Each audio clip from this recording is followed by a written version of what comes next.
नमस्कार दोस्तों, मेरा नाम है ब्रिजेश यादव। फिर हाजिर हूँ क्राइम स्टोरी श्रृंखला के एक नए एपिसोड में। आज से कुछ दिनों पहले मैंने नाला सुपारा में डबल मर्डर की कहानी सुनाया था, जिसमें मर्डर तो हुए थे लेकिन उसकी मोटिव क्या थी, मकसद क्या थे उन मर्डर के पीछे, ये नहीं बताया था। उस मर्डर में क्या हुआ था, आइए पूरी कहानी विस्तृत तरीके से आपको बताता हूँ। किस तरह कातिलों को पुलिस पकड़ी और ये हैरान कर देने वाला कहानी क्या है, मकसद क्या था, मर्डरर ने हत्या क्यों की थी 51 साल की एक व्यक्ति की। आइए पूरी कहानी विस्तार से बताता हूँ। कहानी की शुरुआत होती है 23 से 24 अगस्त की रात से। नाला सुपारा का धानीवाग इलाका।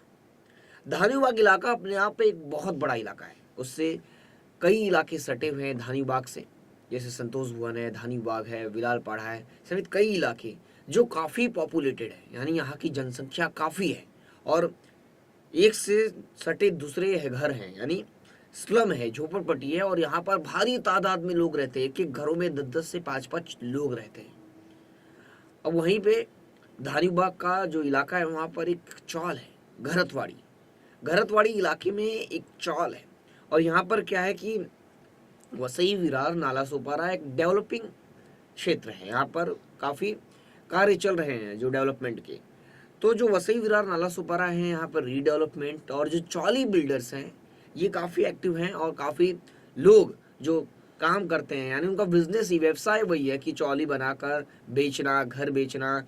यानी जो फॉरेस्ट की ज़मीन है, जो एग्रीकल्चरल लैंड है, जो सरकार की ज़मीन है, वहाँ पर चौल बनाते हैं और लोगों को बेच देते हैं। क्योंकि यूपी बिहार से ज़्यादातर लोग डायरेक्ट नाला सुपारा आते हैं और उनको शिकार मिल जाता है। वो लोग कमाते हैं और अपना खुद का रूम लेते हैं और ये लोग उनको शिकार बना देते हैं। ऐसा लंबे समय से चलता आ रहा है और लोग रहते हैं। उसी घरतवाड़ी में एक व्यक्ति था जो चौल बनाने का काम करता था। उसका नाम था प्रमोद बिंद। प्रमोद बिंद लंबे समय से नाला सुपारा में चौली बनाने का काम करता था, ठेका लेता था, मजदूरों को अपने साथ रखता था और चौली बनाकर कॉन्ट्रैक्ट लेकर बेच देता था। ये लंबे समय से वो करता था और उसका ये व्यवसाय था।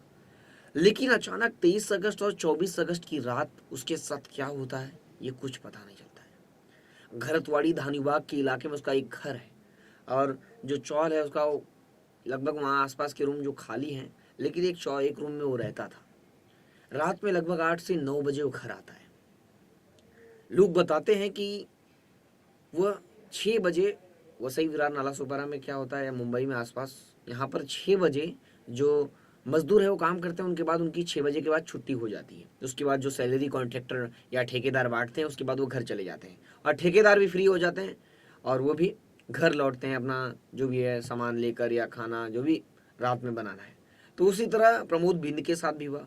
उसने भी लगभग कुछ देर यहाँ वहाँ मीटिंग की, यानी किसी काम के सिलसिले में 1-2 बार मीटिंग किया बाहर 6 बजे के बाद, जब काम खत्म हुआ उसके साइड का। उसके बाद वह अंडा करी लेकर और कुछ सामानें लेकर रात के 9 बजे मजदूरों को पैसे बांटने के बाद वह घर आया। घर आने के बाद उसने सबसे पहला तो घर में आराम किया कुछ देर। उसके बाद खाने का टाइम हो गया, अंडा करी खाया और कुछ बच गया था उसे रख दिया, सुबह खाने के लिए या रख दिया। फिर उसके बाद वह सो गया। लेकिन फिर सुबह उसे काम पर जाना था, लेकिन उसके बारे में कुछ अता पता नहीं चल रहा था। लगभग 5 से 6 घंटे का समय बीता, प्रमोद बिंद के बारे में कुछ पता नहीं चल रहा है। और उसके जो रिश्तेदार हैं, प्रमोद बिंद के एक भाई भी रहते हैं, भाई के लड़के भी रहते हैं यहाँ पर आसपास के क्षेत्रों में। और उसके बाद प्रमोद बिंद का लड़का गांव से फ़ोन कर रहा है। लड़का और उसकी पत्नी कुछ दिन पहले ही गांव गई थी। प्रमोद बिंद इस समय अकेला था। अब गांव से फ़ोन करने के बाद उनका फ़ोन नहीं लग रहा है। फ़ोन लगभग 3 से 4 घंटे तक प्रयास किया लेकिन उनका फ़ोन नहीं लग रहा था और गांव से फ़ोन कर कर के लड़का और उनकी पत्नी थक गई थी। उसके बाद उन लोगों ने, जो पड़ोसी में रिश्तेदार हैं, चाचा का लड़का है, उन्हें कांटेक्ट किया गया। चाचा के लड़के को बताया गया कि ऐसा ऐसी बात है, सुबह से फ़ोन किया जा रहा है, फ़ोन नहीं लग रहा है। उसके बाद लगभग 11 बजे का समय था, 11:30 बजे के आसपास नाला सुपारा में पहले से ही सनसनी मची हुई थी, क्योंकि संतोष भवन में भी उसी दिन एक मर्डर हुआ था रात के अंदर और पुलिस उस समय जांच कर रही थी। संतोष भवन टेकरी पर ही मर्डर हुआ था। एक मेडिकल के सामने, सरकारी शौचालय के। और पुलिस वहां जांच कर रही थी और वो खबरों में सनसनी फैली हुई थी कि 2 गुटों में भिड़ंत हुई है और वहां पर एक की जान गई है और 3 से 4 लोग जख्मी हैं और उन्हें अस्पताल में भर्ती कराया गया है। पुलिस इस केस में इन्वेस्टिगेट कर रही थी, तभी अचानक कुछ लोग घरतवाड़ी धानीबाग से कॉल करते हैं और बताते हैं कि यहाँ पर भी मर्डर हो गया। फिर वहाँ पर भी नज़दीकी जो पुलिस स्टेशन है, कंट्रोल रूम में फ़ोन जाता है तो पिलहार पुलिस स्टेशन की टीम मौके पर पहुँचती है और वहाँ पर क्राइम ब्रांच की टीम भी पहुँचती है। यहाँ पर क्या होता है कि मुंबई और उसके आसपास के क्षेत्रों में अगर मर्डर होता है तो यहाँ पर पुलिस स्टेशन के साथ साथ क्राइम ब्रांच की टीमें भी जो है मर्डर जो केस है उसे सॉल्व करने में मदद करती है, पैरेलली जांच शुरू करती है। अब इस केस में क्या हुआ, क्राइम ब्रांच की टीम और पिलहार पुलिस स्टेशन की टीम मौके पर पहुंची तो वहां पर एक लड़का था, रो रहा था और इलाके में हड़कंप मचा हुआ था। जहां पे मर्डर हुआ था, जिस घर के अंदर, उसके आसपास लोगों की भारी भीड़ थी। लोग तमाशबीन बने हुए थे, लोग उस नज़ारे को देख रहे थे कि वहाँ क्या चल रहा है, क्योंकि मौके पर पुलिस की टीम, मीडिया कर्मी और क्राइम ब्रांच की टीम से पूरा हड़कंप मचा हुआ था। और चौल में क्या होता है कि छोटी सी भी बात होती है तो भारी तादाद में लोग जुट जाते हैं कि क्या हो रहा है उसे देखने के लिए। तो उस समय भी वैसा ही हुआ, लोगों की भारी भीड़ थी, पुलिस की टीम कंट्रोल कर रही थी भीड़ को भी। और उसके बाद वहाँ पर जो लोग थे वो क्या कर रहे थे कि अपनी बातें रख रहे थे। क्या होता है कि चौल में लोग एक दूसरे से बहुत कनेक्ट रहते हैं, क्लोजली कनेक्ट रहते हैं, बहुत कुछ जानते हैं क्योंकि रोज उनसे मिलना होता है। तो कुछ लोग बता रहे थे कि प्रमोद बिन से मैंने अभी मिला या उनसे बात किया, क्योंकि लंबे समय से वो रहते थे तो उनके बारे में वो काफ़ी कुछ जानते थे। तो बहुत कुछ लोगों ने बताया। फिर पुलिस ने दरवाज़ा तोड़ा। पुलिस को पता चल गया था मर्डर के बारे में, क्योंकि जो उनके चाचा का लड़का था वो खिड़की से देखा, खिड़की का दरवाज़ा खोल कर देखा कि अंदर खून से लथपथ उनके जो बड़े पिताजी है उनकी बॉडी पड़ी हुई है और खून फैला हुआ है। तो उसने दरवाज़ा नहीं खोला, तुरंत वो तो रोने धोना उसका शुरू हो चुका। लेकिन जो लोगों की जो भीड़ थी उसमें से किसी ने कंट्रोल रूम को फ़ोन किया, फिर पुलिस की टीम पहुंची और पुलिस की टीम ने दरवाजे को खोला किसी तरह। दरवाजे को खोलने के बाद पुलिस की टीम जब अंदर गई तो अंदर गला कटी बॉडी पड़ी हुई थी प्रमोद बिन की, जो 51 साल के थे। अब उसके बाद पुलिस ने बॉडी को कब्जे में ले लिया। पहले तो वीडियोग्राफी और फोटोग्राफी अब डिजिटल युग है, एविडेंस के रूप में पुलिस फोटो ले लेती है क्राइम सीन का कि कैसे कैसे हुआ है। ये तो बाद में कोई इल्ज़ाम लगाएगा पुलिस ने कुछ ऐसा किया, कुछ एविडेंस टेम्पर हुए, तो ऐसा कुछ नहीं हुआ। तो पुलिस ने फ़ोटो खींच लिया और जो भी फॉरेंसिक की टीम है वो एविडेंस कलेक्ट कर ली। एविडेंस कलेक्ट करने के बाद पुलिस की टीम बॉडी को पोस्टमार्टम के लिए भेज दिया। वहाँ पर पंचनामा शुरू हुआ। पुलिस ने आसपास जो भी लोग थे, जो भी रिश्तेदार थे, उनसे पूछताछ की। प्रमोद बिंद, उनके बारे में और डिटेल निकाली, वह क्या करते थे, क्या व्यवसाय करते थे, उनकी किसी से क्या दुश्मनी थी, कोई प्रॉपर्टी विवाद था क्या, कई एंगल थे। नाला सुपारा एक विकसित जगह है और यहाँ पर हर राज्य से लोग आते हैं और अपना व्यवसाय करते हैं क्योंकि पॉपुलेशन भी बहुत है। लेकिन यहाँ पर दुश्मनी होनी भी, क्योंकि यहाँ पर जो क्राइम है वो अक्सर होते रहते हैं। मर्डर के केस, उस दिन भी 2 मर्डर हुए थे इनका लेकर। तब पॉसिबिलिटी बहुत थी क्योंकि एक चौले बिल्डर थे तो जमीन विवाद हो सकता है और किसी पैसे को लेकर बात हो सकती है या किसी की दुश्मनी हो सकती है। तो काफ़ी एंगल था इस केस में। तो पुलिस की टीम मुखबिरों को एक्टिव करती है और पुलिस की एक टीम और पुलिस की क्राइम ब्रांच की टीम टेक्निकल एविडेंस खंगालती है। अब सबसे पहला पुलिस को तो इनकी कॉल डिटेल से कुछ नहीं मिलता है। सीडीआर निकालती है तो कॉल डिटेल में ऐसा कुछ नहीं कि किसी से बहुत बात हुई है, किसी से ज़्यादा बात हुई है, वही आपस के लोग थे। तो कॉल डिटेल से आशंका नहीं की जा सकती कि किसी ने धमकी दिया, दुश्मनी थी इनकी। अब उसके बाद पुलिस ने आसपास की सारे सीसीटीवी खंगालना शुरू की। सारा जब सीसीटीवी खंगालना शुरू की तो उसके अंदर एक लड़का दिखता है। वो लड़का जब दिखता है वो संदिग्ध दिखता है कि उस इलाके में उसका मूवमेंट कम रहता है। अब पुलिस उस लड़के के बारे में पूछती है क्योंकि वो रात के समय आ रहा था, तब पुलिस को शक हुआ उसके ऊपर। फिर भी पुलिस ने जांच शुरू की उसके ऊपर ही। तो पुलिस ने जब उस सीसीटीवी में जो लड़का दिख रहा है उसके हिसाब से जब उससे पूछी पुलिस की टीम से, तब पुलिस की टीम ने जब लोगों से पूछताछ की तो पता चला कि ये लड़का प्रमोद बिंद के साथ पहले भी काम कर चुका है और काम करता होगा, इसलिए आया है। अब इस लड़के के बारे में पुलिस ने और डिटेल निकाला तो पता चला कि ये प्रमोद बिंद के गांव का ही लड़का है और ये गांव से आता था और गांव से कुछ महीने काम करता था, फिर चले जाता था, फिर काम करता था या साथ में रहता था। जब इसकी मर्जी रहती थी काम करने का तो आता था। अब पुलिस को एक बड़ी जानकारी पुलिस को हाथ लग गई। अब पुलिस इसका लोकेशन ट्रेस करने की कोशिश करने लगी तो पता चला कि इसके पास मोबाइल नहीं है शायद। इसके बारे में पता कैसे चलेगा? अब पुलिस को पता चला कि जाएगा अभी तो कहाँ जाएगा, गांव ही जाएगा। तो पुलिस की टीम को अब शक हो गया कि कहीं ना कहीं अगर ये मर्डर किया होगा तो गांव में जरूर होगा और यहाँ से फरार है। अगर रात में यहाँ पर आया होता तो यहाँ पर इसका होना जरूरी था, रात में गायब है यहाँ से तो कहीं ना कहीं इसका इन्वॉल्वमेंट है इस केस में।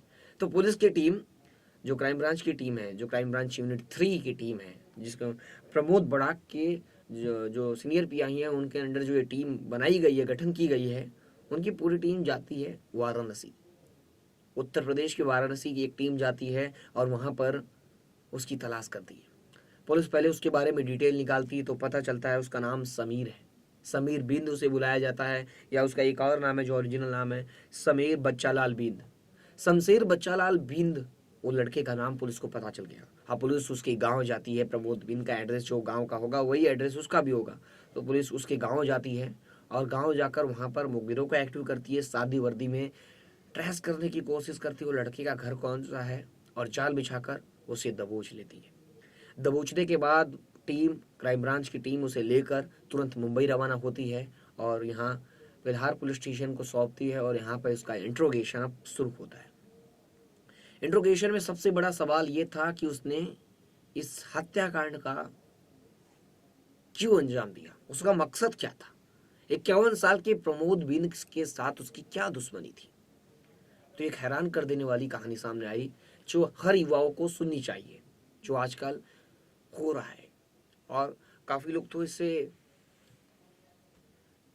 लोग इससे डिप्रेशन में भी चले जा रहे हैं, काफी लोग इससे सुसाइड कर ले रहे हैं, तो काफी लोग इससे क्राइम कर रहे हैं। इस लड़के के साथ यानी शमशेर बच्चालाल बिंद के साथ भी यही हुआ। वो क्या करता था, गांव में रहता था, गांव में उसे जुआ खेलने की लत लग गई थी। वो गांव में अपने माँ बाप के पैसे कुछ होते थे तो उसके साथ जुआ खेल लेता था। अब जुए में पैसा हार जाता था, वो पैसे देने होते थे तो कुछ और चीज़ों को बेचकर पैसा लगाता था, वो भी हार जाता था।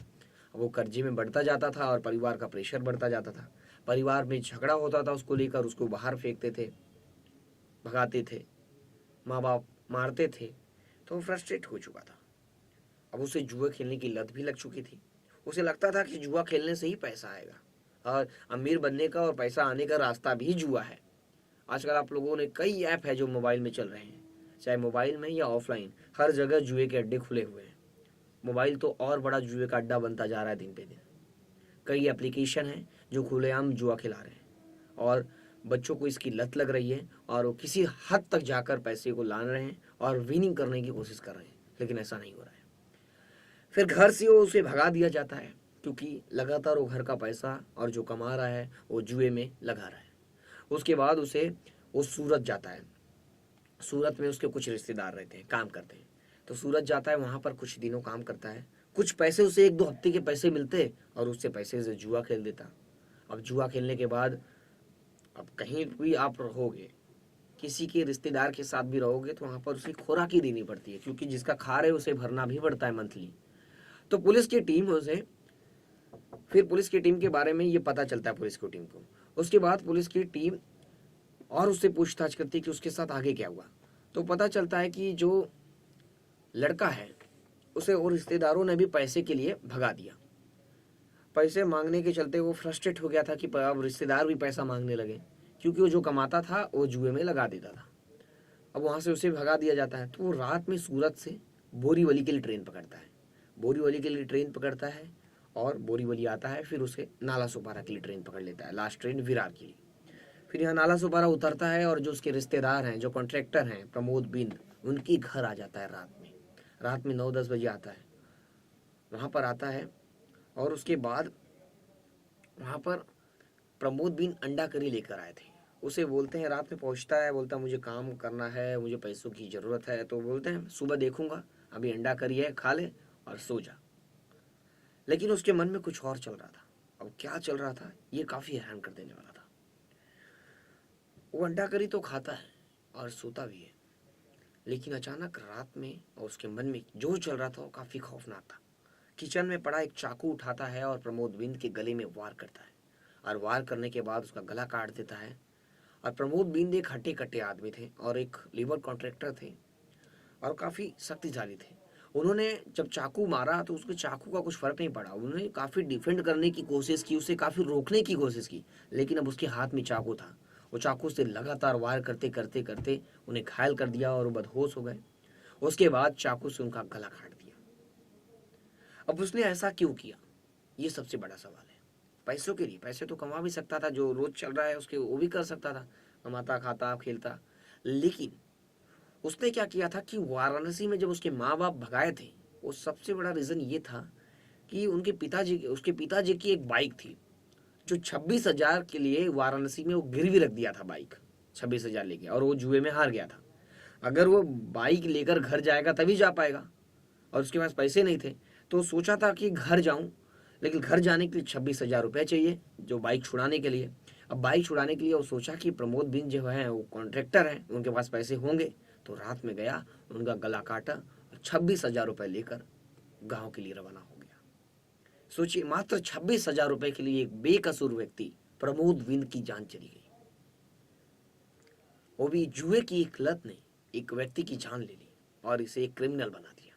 इसलिए आप लोग भी गैम्बलिंग ऐप में या लूडो या जो भी एप्लीकेशन चल रहे हैं, रमी, ड्रीम 11 समेत माई 11, इस सारे ऐप में आप भी खेलते हैं तो सावधान रहिए, सतर्क रहिए, लत ना लगने दीजिए।